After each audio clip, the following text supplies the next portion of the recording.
But welcome everyone to Lunch Without Lunch. It's 12 o'clock. I'm Amber Rowden, the community storyteller at Rainforest, Alberta. We have Brigitte Legault with us, who's the community manager at Rainforest, Alberta. We have Ruthann Weeks, who is up in Edmonton. She'll introduce herself, but she's with Rainforest in Edmonton. I'm going to share my screen and do an introduction. If you are new to the Rainforest, please share an emoji on your screen. Please introduce yourself in the chat. We want to get to know you. So I'm going to start us off with a land acknowledgement. I found this video from Platform, and it was used at the Calgary Film Festival, and it was produced by the Rosa Foundation. And so yeah, we're using this video, and it's really a great video. So I will play that right now. Growing up, my grandma always told me that the land took care of us, and it still is taking care of us, and it never asked for anything back. It is a way of life to always honor the environment. It's not something that you just can turn on and off. It's a living, daily lifestyle. And that acknowledgement is a way to acknowledge that we're coexisting in this land with the native people, and we should acknowledge that this is actually their traditional territory. But at the same time, we are all guests to this land. The land plays a big factor in who we are. That's what makes us strong. That's what makes us strong people.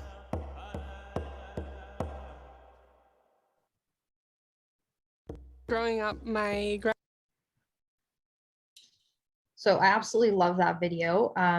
You can find that on YouTube to watch. I also want to do a land acknowledgement for those in the Edmonton area. So we acknowledge the traditional lands of the Treaty 6 territory of the Cree, Dene, Blackfoot, Saulteaux, Nakota Sioux, as well as the Métis. And if you're coming from somewhere else in the world, the province, the country, please feel free to share your own land acknowledgement with us as well. I also forgot to mention, I think I say this every Lunch Without Lunch, but I have a background that's the LGBTQ2S+ flag. So feel free to share your own background with us as well, to share your own background. So I'm going to pass it over to our friends in Edmonton, Ruthann, who's going to share an introduction to Rainforest. Yes, thank you, Amber. Thank you, everybody, for being here. My name is Ruthann Weeks. I sit as a volunteer on the Edmonton Steering Committee. We're all volunteers in Edmonton, in the Rainforest, Alberta, and yeah, we're very happy to be here and to participate in Lunch Without Lunch or optional lunch. So yes, welcome to be here. The Rainforest is it's an innovative ecosystem in a lot of ways. So we welcome you here. Next slide, please. This one's self-explanatory. What does it take to realize an idea or for a seed to sprout? At Rainforest, Alberta, we know the answer is rooted in trust. Traditionally, Albertans have cultivated their ideas in established systems. Inputs that don't fit these systems are weeded out. Opportunities for growth are missed. But now, Albertans want a dynamic landscape that can evolve organically, like a rainforest. At Rainforest Alberta, we believe a culture of trust is the fertile soil where ideas grow. Our budding innovation ecosystem is a network of relationships pulling each other up as they push forward in their own field. Trust breaks down barriers. An open, inclusive network increases collaborative innovation. Successful breakthroughs inspire new ideas. A cycle begins. Rainforest Alberta is a movement to amplify trust by cultivating honesty, inclusion, and accountability. How? Our social contract holds us accountable to demonstrate trust across the province. We meet to have honest conversations around collaboration. This leads to more inclusive spaces for everyone to fearlessly build new ideas together. By raising the standard of trust, Alberta's ideas, talent, and resources can be evergreen. Visit rainforestab.ca to sign the social contract and start growing together. It was that social contract that really drew me to the rainforest. And, you know, you may have noticed from that trust is an important component.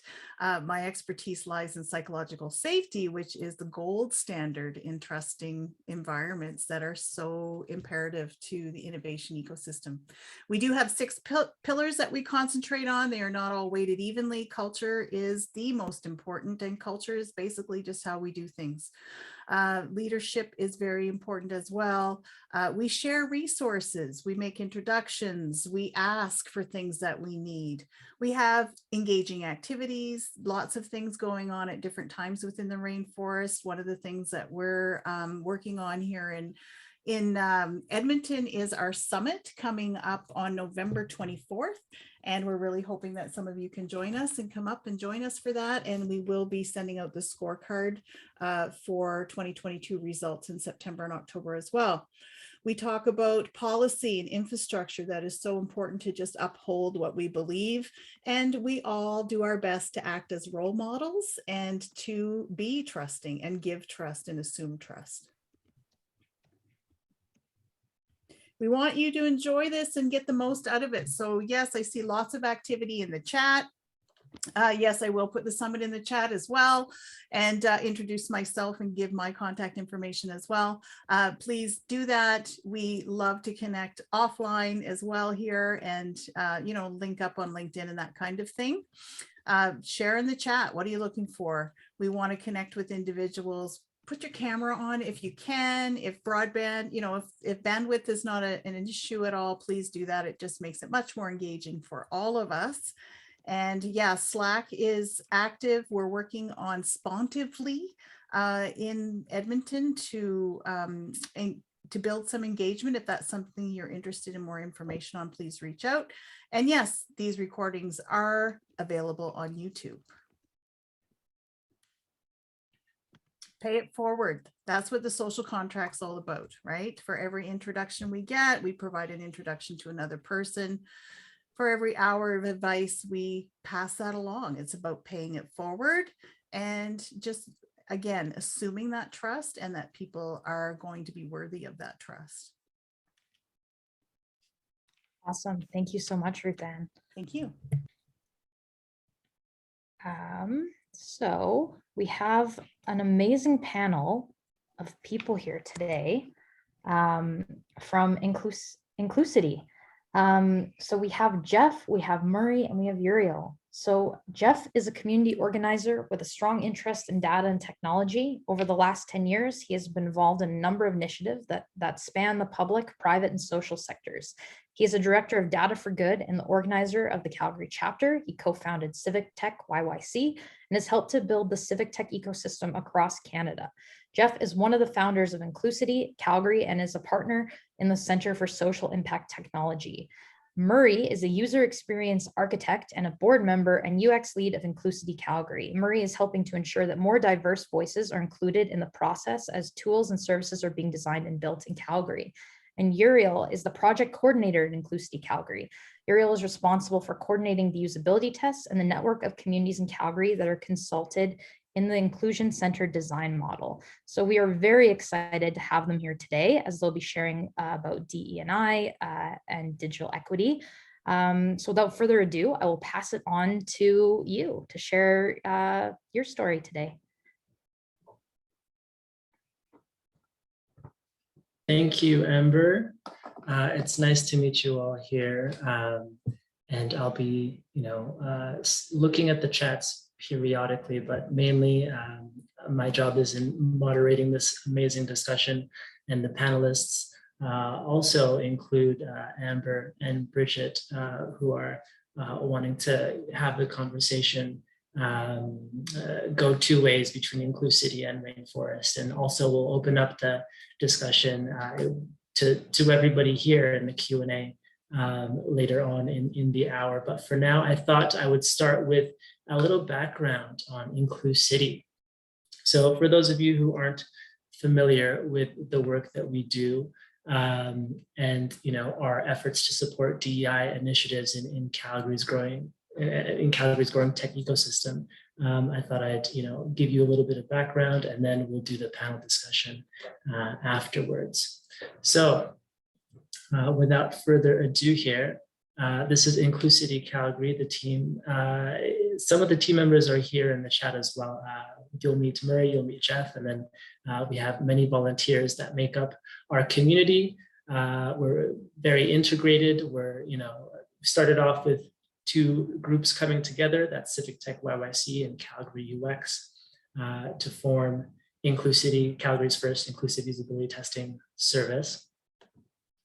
And there was an issue that we saw in the larger tech ecosystem, the big why that drives our operations, which is tech-enabled solutions, services, and processes are often created without getting the input from the people who actually use those solutions. And in some cases, when the input is gathered, it's only done with a limited group of people. So that doesn't represent the diversity of people affected. And just to be clear, we're not, pointing any fingers or saying that you've been doing it wrong this whole time. We understand there are barriers to accessing services like IncluCity. Startups notoriously are working with monetary and resource constraints, and so we get it. It's not easy finding a representative group of testers. You can't go walking down the street and finding some. You gotta put in the effort. So hasn't been easy up until now. Now we're here. We're here to help you with your improving your tech solutions. And so the problems that we saw, if we took it to the extreme and just showcased a few examples of what we don't want to do, where we want to, run the opposite direction from our famous case studies that you've seen watching Netflix. There's coded bias and algorithms of oppression that talk about, exclusionary and unusable technology. The BIPOC community, that's people of color and Black and Indigenous, have been affected by, the facial recognition. The first few iterations, of course, that didn't work the same for everyone. More recently, during the pandemic, you had to get your groceries online, and surely you've been frustrated and annoyed when you were trying to order groceries on a system that doesn't work properly, or that the user interface isn't friendly to use. And there are many examples. People with disabilities who use assistive technologies know this feeling quite well. So we have, a ways to go. And for organizations making the technology, it could be the difference between a successful launch and a potentially failed startup here. So, how are we able to address these issues? Well, our goal is to create a diverse community of testers to improve the usability of solutions and services for everyone. So not only are we wanting to make it easier for organizations creating tech to develop tools with diversity and inclusion in mind, but to also design with direct input of the diverse end users. And, this is probably a good time to stop and give you a working definition here for what is usability testing. Usability testing is a process intended to capture a user's experience while using an application or website. It's one of the tools that UX researchers or UX user experience researchers utilize to gain qualitative data. So if you were interested in doing a test, let's say the first step is we would sit down with the client organization and plan out a process or product to be tested. And then we'd recruit those testers. We'd identify the individuals in the community that you wish to serve and offer them the opportunity to be a tester. But this time we ensure that underrepresented groups are included in that.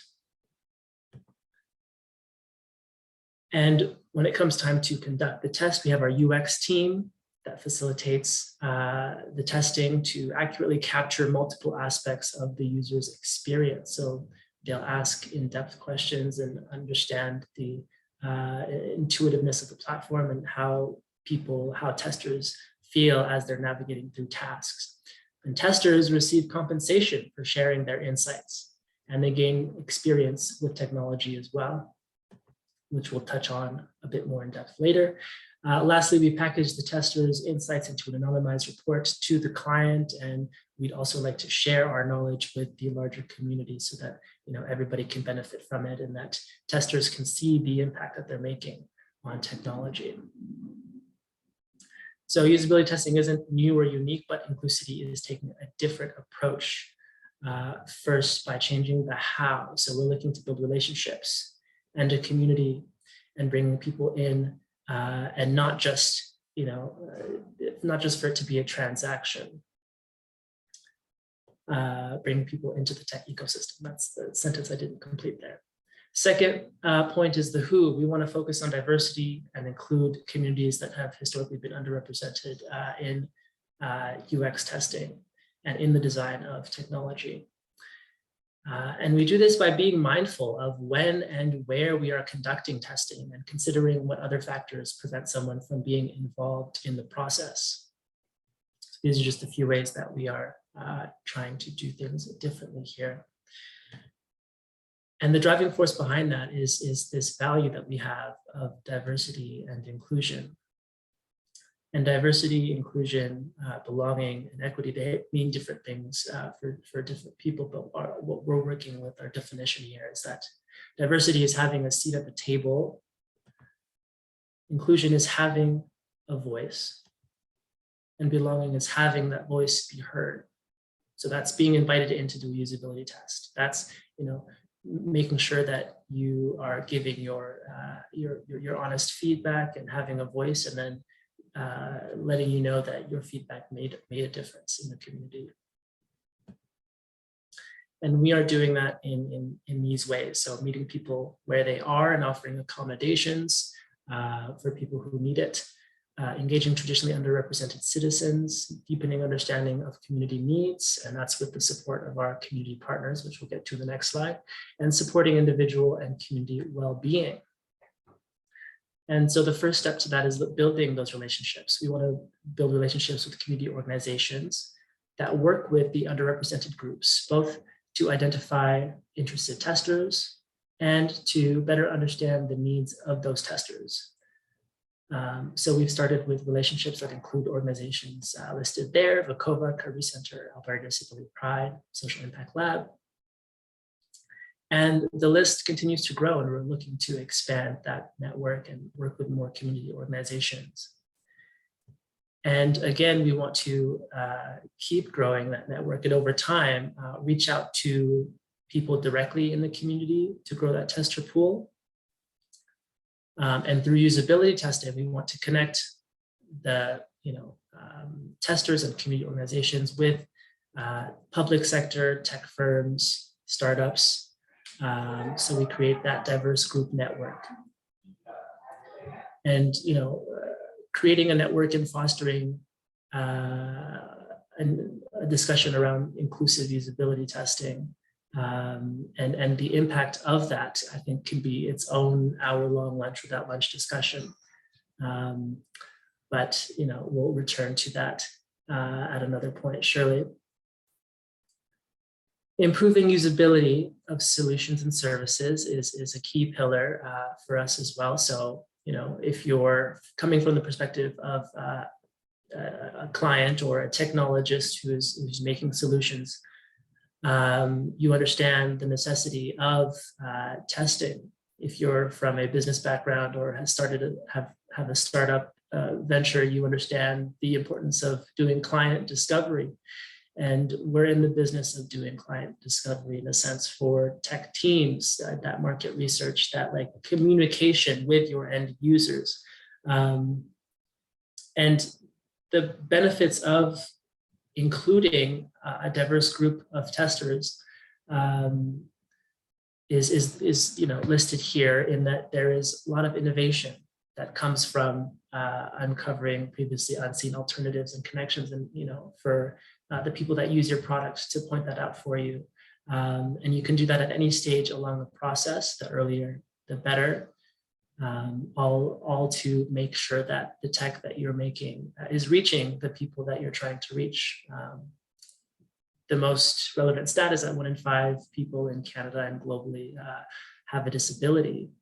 And oftentimes they're left out if the technology service or product isn't made accessible to them. And so that's a huge market of people that aren't able to access your service and that want to potentially. So, you know, how can we make sure that that is done? That's one of our, that's what we're focused on here.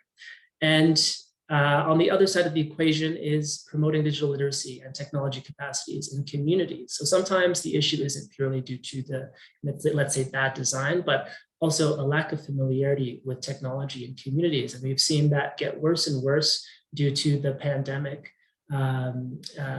Digital literacy skills have gone down in certain communities. And that's what's been reported to us from local organizations that we've talked to as well. And so how do we kind of help resolve that?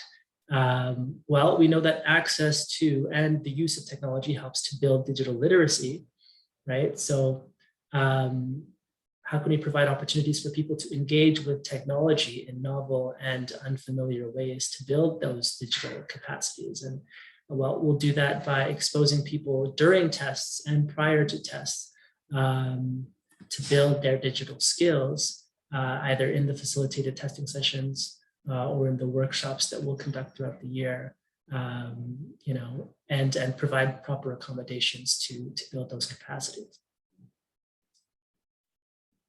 And, you know, testing isn't as easy as you might think. You need to think aloud and do new, and like I said, try to use novel tools and technologies. So imagine a micro-credential that recognizes your efforts as a tester. Testers are challenged to think critically and speak their thoughts aloud. So not only are you, growing your digital capacities, but also learning to be a digital citizen by contributing your thoughts to the improvement of tech in a meaningful way.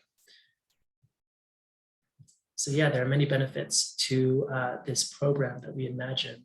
And, this presentation could be much longer, but I'm gonna cut it there just so you at a high level can understand what IncluCity is all about, what we're trying to do, and the services that we provide. So without further ado, I will start the conversation here with the panelists. So great, everybody is pinned at the top here. And because I've talked about IncluCity to a lengthy extent here, I'll get Amber and Brigitte to start with the first question that I have for you all here, which is, what is, DEI mean to you? I gave you our kind of definitions of diversity, equity, inclusion, and belonging as well. And why is DEI in the context of the ecosystem an important consideration? And then we'll bring it back to Murray and Geoff after that. Sure. Oh, there I am pinned on the screen. Thanks, Uriel. Just love what IncluCity is doing and really thankful to have you all here today.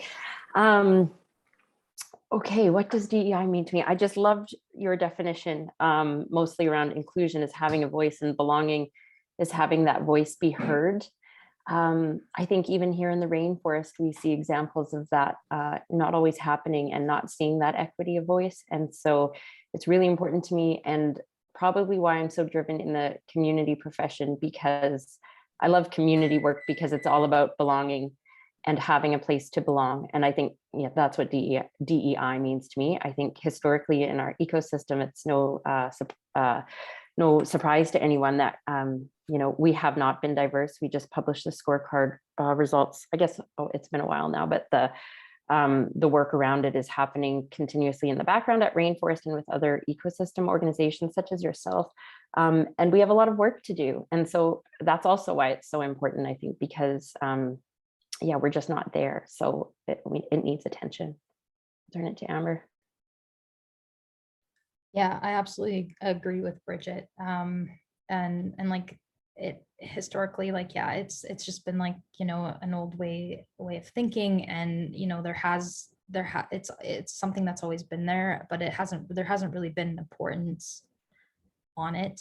And I think it's a place where everyone can feel safe, and like the creation of opportunities for diverse communities and underrepresented communities to be a part of something. You know, like at Rainforest, we always talk about creating a safe space, and it's for everyone. And so we need to make that a safe space for everyone. I'll maybe just add one more thing if I can too. Thanks. That's it, Amber.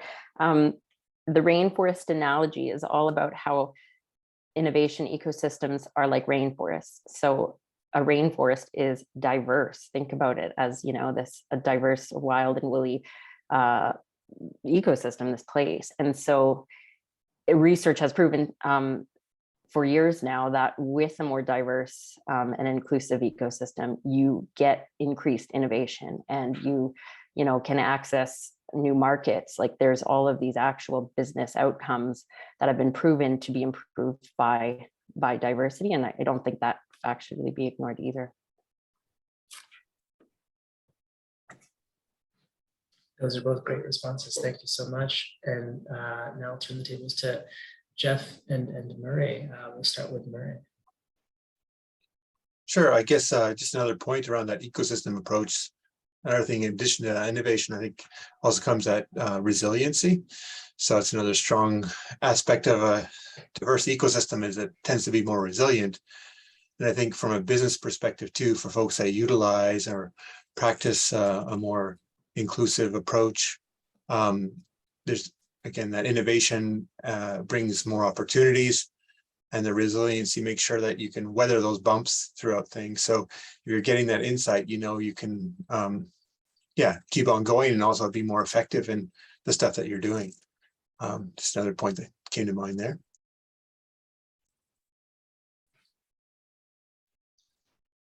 Yeah, I think, you know, when I think about you know, diversity, equity, and inclusion, you know, the approach that I kind of take is that, you know, if we are not really thinking about that, and if we are not really bringing in diverse and underrepresented communities into the things that we're doing, it's really a lost opportunity on so many levels.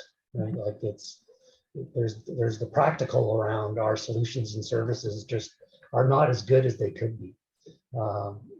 They're not as effective. They're not reaching out to as many. But you know, those communities, I think, just have so many insights that can be contributed in many different areas. And sort of tech development is kind of what we're focused in on. But it's true across the board, right? And if we have a society that where everybody is welcome to contribute, we have different backgrounds, we bring different perspectives, and I think together we can be much stronger and be more innovative as we go through.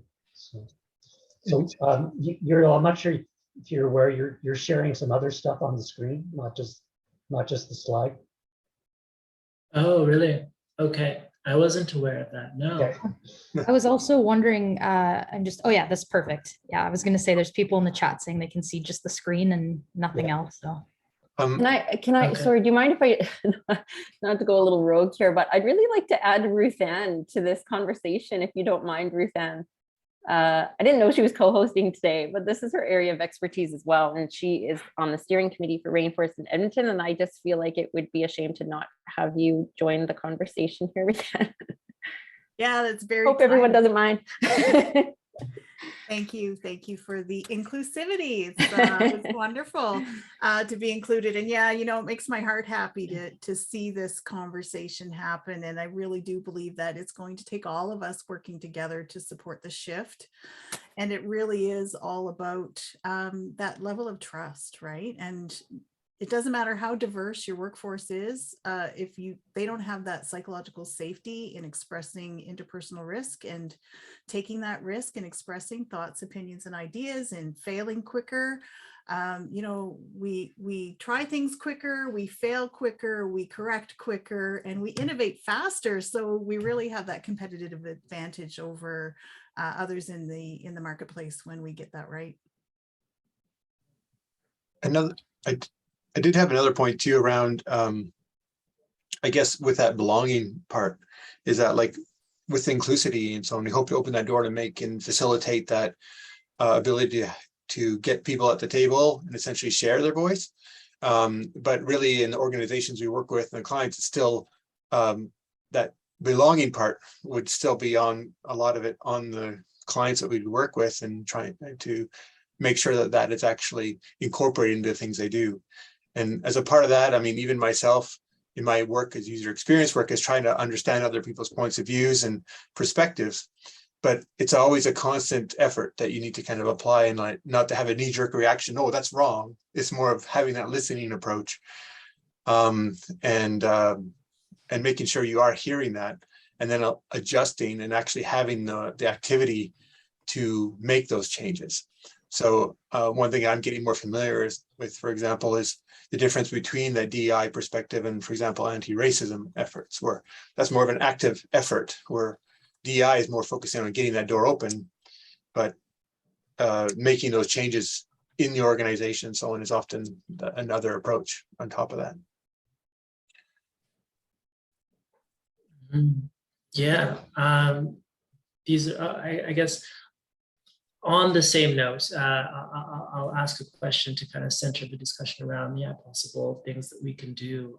And people are already commenting in the slide, or sorry, in the chat here.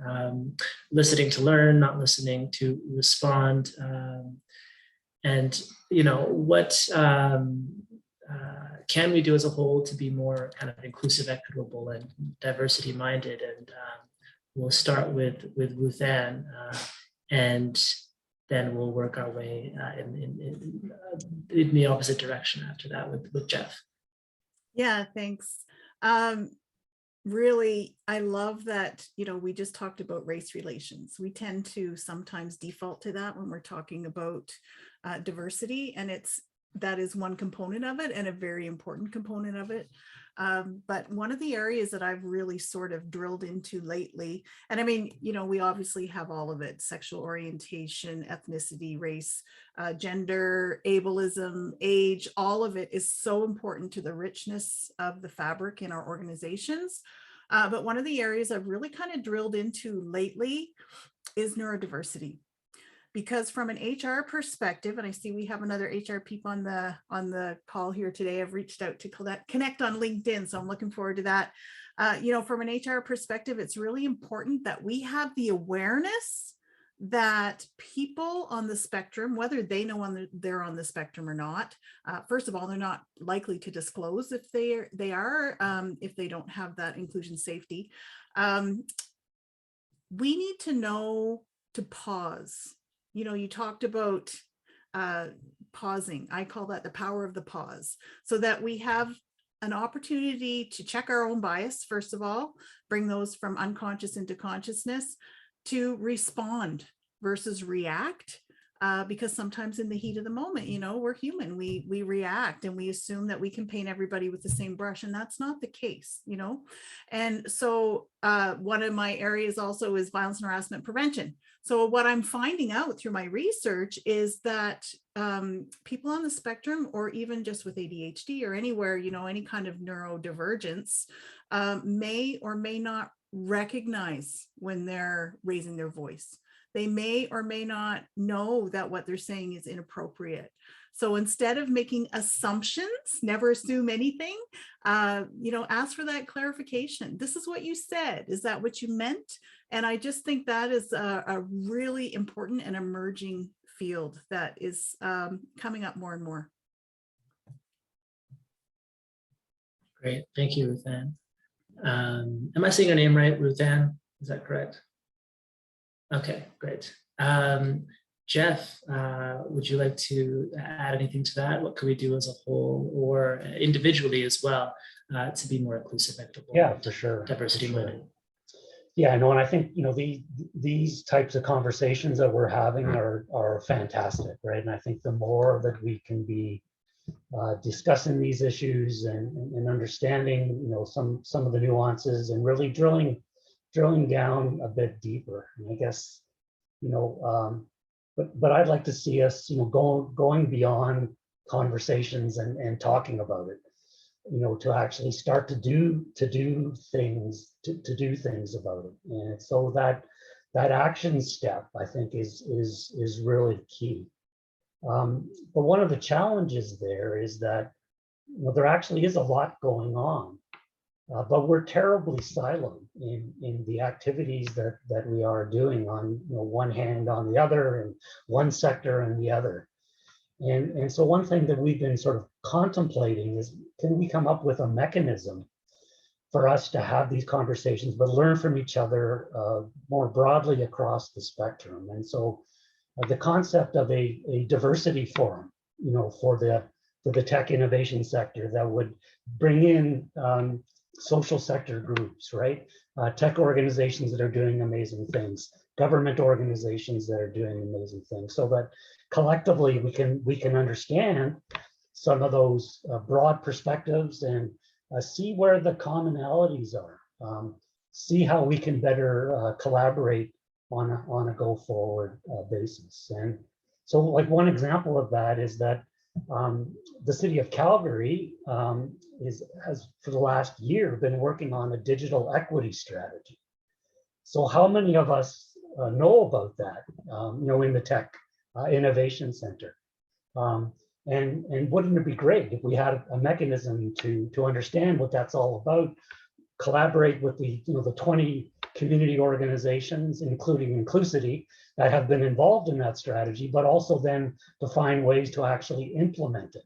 So that tactical action to actually be, you know, addressing some of these systemic issues with projects and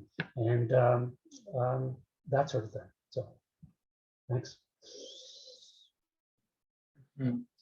And there's quite a few people and you know, groups that are tackling these issues and wanting to make a difference. And so, you know, the whole premise of Rainforest is to kind of, you know, all come together and share in our resources. And so maybe that's what I'll, you know, add to the question, if you're wanting to answer one or both now. This will be the last set of questions that I'll ask from my pre-planned questions, and then we'll open it up to the chat after. So, you know, just to review here, what are, you know, resources, community initiatives and resources that are currently working towards addressing these issues that you're aware of, that you want to share with people? And, you know, you can put it in the chat as well. And then, you know, returning to the previous question as well, you could answer, what can we do, you know, all together as a whole or on an individual level here to be part of the solution. So I will bring it back to Amber to answer the question. Amber and Brigitte.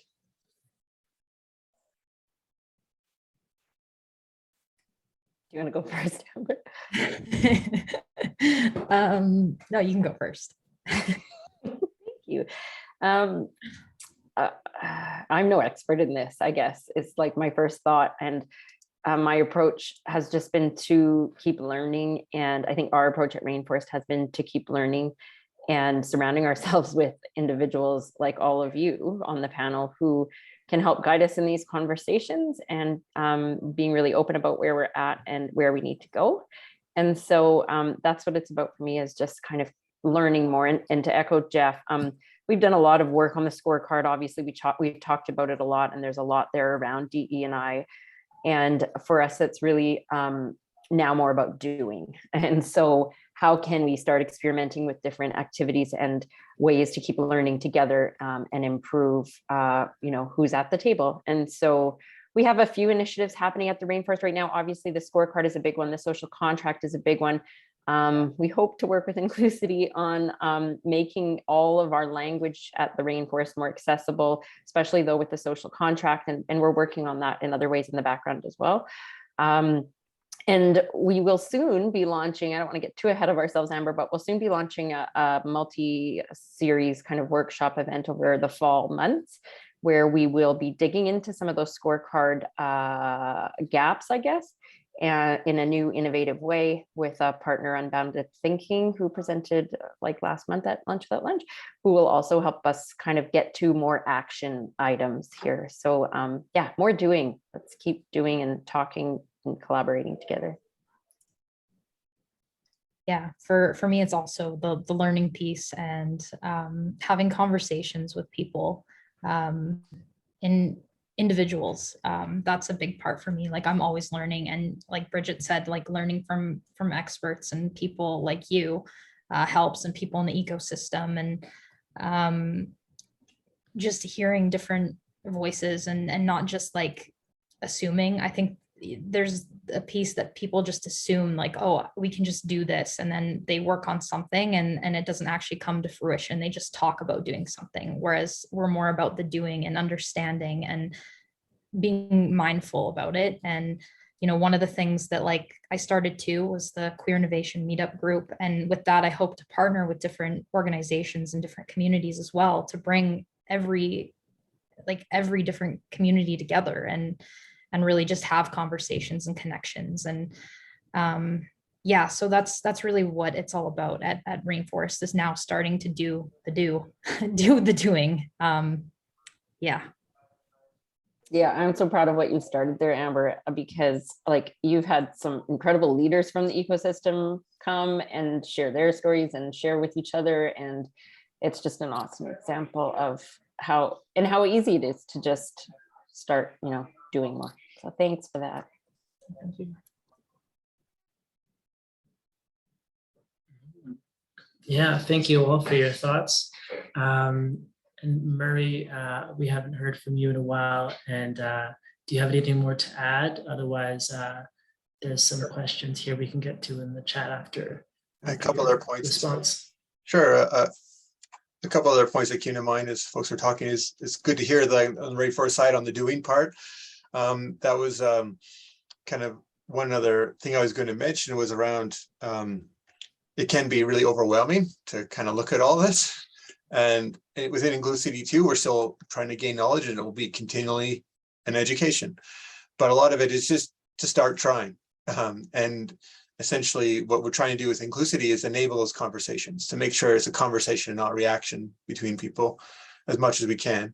And there's going to be missteps sometimes with those conversations, but if everyone has that trust that we talked about on the Rainforest side, and actually approach that conversation and listening, that's kind of what I think how we get into it, and know that it's not going to be perfect. And we're looking at the continual improvement versus having to do it necessarily all at once in one big bite. So yeah, just so as a part of that too, within IncluCity, just to do a little bit of a plug there, is that we are looking to, like with the folks that are involved in helping to plan and run testing, is if you know other folks too that have different experiences or are part of certain communities, we're looking for those perspectives too, so we can improve our best practices and stuff as well. So just wanted to make the plug while we had it there, the chance to also say we are trying to improve ourselves along the way as we go forward.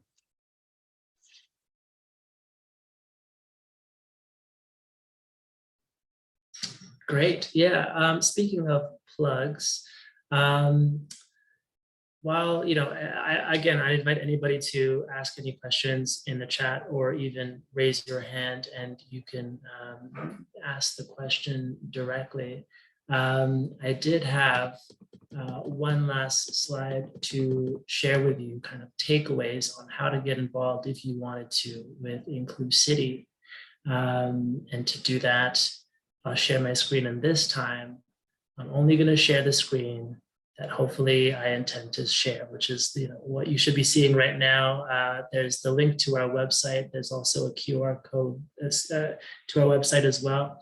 And if you're wanting to test your solution with us, you're welcome to do so.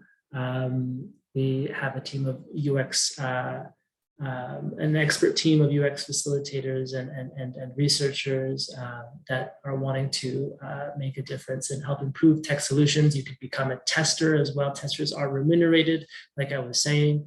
Volunteer with us as well if you would like to work on the back end of usability testing and to make a difference. We're not just looking for UX people, we're looking for anybody who wants to make a difference and to, like we said, do the thing in making the tech ecosystem more accessible and inclusive. And lastly, you can donate as well, and that's right on our website, IncluCityCalgary.ca, which is something that the volunteers have designed and made for us. So like IncluCityCalgary.ca is the website that we are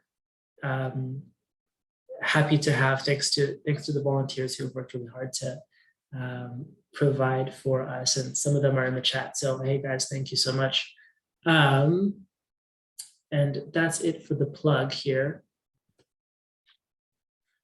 It's not shameless plug because it's on brand. We're all talking about DEI. So yeah, should we start with Peter? I think you were the first one with your hand up, if I'm not mistaken. Yep, great presentation. Thank you very much. Nice to see everybody. I just curious, there's other testing services that have been around for a while. How does this work with or compete with the other testing services that are out there would be my first question. The second question would be, lots of software applications are related to physical services. So you're fronting a physical service with a technical app to make things available. How does that work? And then the last question is about intellectual property security. So if I've got a new app that I want to put out there and I'm trying to test it so before it hits the marketplace, how do I ensure that this isn't just kind of going to put it out there and people are going to start talking about my great idea and make it happen elsewhere? There it is. That's all I got, buddy. Okay. All right. Let's see if I can tackle all three here. So I'll start in reverse order. So, if you do want to, make sure that your app and your PI is kept secret, then we can definitely have our testers and anyone that works on the team sign whatever contractual agreement to make sure that we do respect your IP. And so that's something that, so far we haven't approached yet, just because the projects we're working on, companies and organizations are very open and willing to share their products and services. And we're working with tech teams that have a product already released out in the market and just want it to be improved. But if it's in development, great time to be tested. And we would make sure that your privacy would be respected. And could you repeat the first two questions, Peter? Well, technology is also typically an interface to physical services. So is that part of the testing element to this? So I'm ordering online, but now I'm expecting somebody to show up at my door or order something or whatever. So there's physical aspects to a lot of the technology things that we do that string things together. So is that included in the testing? And my last question, go ahead. Yeah, go ahead. Right now we want to focus on the UI, the user interface. And so we'll mainly do tech solutions that have a proponent that is tech-based, and we'll focus on that, that user experience rather than the physical components outside of that. That's something that maybe we'd like to do later on in the future, is look at processes outside of technology that can be made better through UX methodologies. But for right now, it's that UI focus, UI UX. Yeah, and I just sort of add to that, Uriel, it's the way we phrase the applicability is around solutions, services, and processes, right? So I think you're absolutely right, Peter, in that these things can span those categories, but we purposefully are very broad in that. And I think with a particular test, if there are physical aspects of it, based on the scale and scope of the test, we can include some of that as need be. So. Ooh. Last part was just about how other testing services and how it works with other testing services that are out there. Yeah, there are a bunch for sure. I mean, usability design, usability testing is not new, and so we're not saying that it is, right? I think the thing is that what we offer is this inclusive lens to that, but what often is missing is, when people do the testing, they might go to a sort of a marketing company and get a focus group, right? But that focus group is very, and that's easy to do because those groups, they're readily available. So what we provide though is we have a readily available, inclusive, diverse pool of testers, right? So it's as easy to come to us, but we have the diversity. And so yes, we'd like to collaborate and offer those services, in partnership with other organizations that are doing testing, as we have that built-in, very diverse group, which is hard to develop in the first place. Thanks, Geoff. Great questions. Thanks for your patience, David. Yeah, I'm just wondering if you can, not that I want you to do this now, but can you put a dollar figure on what you're doing on, is there a dollar figure on lack of diversity? I feel good from all the stuff that you said, but can I make money? Yeah, that's a good point. We had a workshop, our public launch event at Platform Calgary included 2 workshops. One of them was led by Scott Heron from Benevity. He's the accessibility champion there. And he did put a number to it. And this number is quite large, but it still doesn't include all the other voices that, are missed in, when you're creating technology for whatever end users that you had in mind. He was speaking from the perspective of somebody who uses a screen reader. So, an assistive technology that people who are blind use to, or can't see, use to navigate the internet. And 1 in 5, he mentioned that 1 in 5 people have a disability, and so if you think about that, you're losing 20% of your intended audience, if you will, by simply making sure that your technology is accessible to people who use an assistive tool to access the internet. Or even, people with disabilities beyond the blind. You have people who are dyslexic or need a certain font and contrast ratio in your UI UX experience. So the numbers can be crunched, and it would be surprisingly large, I'm sure. No, I don't have the number on the top of my head, but if anybody does have that key insight or is wanting to contribute their thoughts on this. Yes, I can speak to it a little bit. So sorry to type it out, but I can just mention it. Yeah, a lot of usability testing.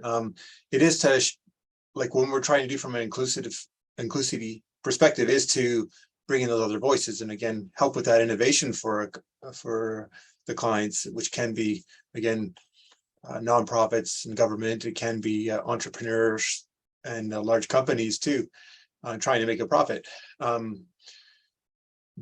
And that's part of our way of working that we're trying to do. But whether it's inclusive or not, whenever you're doing usability testing, a lot of that is to make sure it's working for the people that are using that product. Whether you have a service that you're looking from a public perspective, you just want to make sure it's more effective and not wasting things like your donations and tax dollars. But if it's a private company, you're trying to make more money from it. You want to make sure that it works for the people, otherwise they're going to go somewhere else. And also you don't want to limit your market share, right? So a lot of it is increasing the market share to make sure it can work for those other people and not essentially cut that off. So that's where the dollar value, I don't necessarily have them in place either, but that's part of the effect that it can have. So sometimes it can be quite a lot of money. And again, if you're doing that earlier in the process too, versus after you launch, understanding the context and how people use things or what they have actual needs, you can build those things and way to address those needs into your product without having to retool it after, which also saves you a lot of money. So the testing we're talking isn't typically just the UAT testing at the end of the process. It's also having the understanding up front that help you know what to build and what focus your efforts on too. So again, it can have quite an impact sometimes. If I may add, when it comes to ROI on investments in people, you know, we're in a mental health and burnout crisis right now, and any money spent on supporting your workforce and helping them to feel included, helping them to reach their potential, doing work that they're bought into. Communication is the absolute key to all of this, and we can write the most beautiful things and values and missions and statements and put them on the wall, but if they're not translating to day, the way we actually do business, the way we talk to each other, the way we support each other, we all have the same needs, wants, and desires. We want to do work that we believe in environments that support us, with people that we like, and we don't always like everybody all the time, but we can be respectful of each other.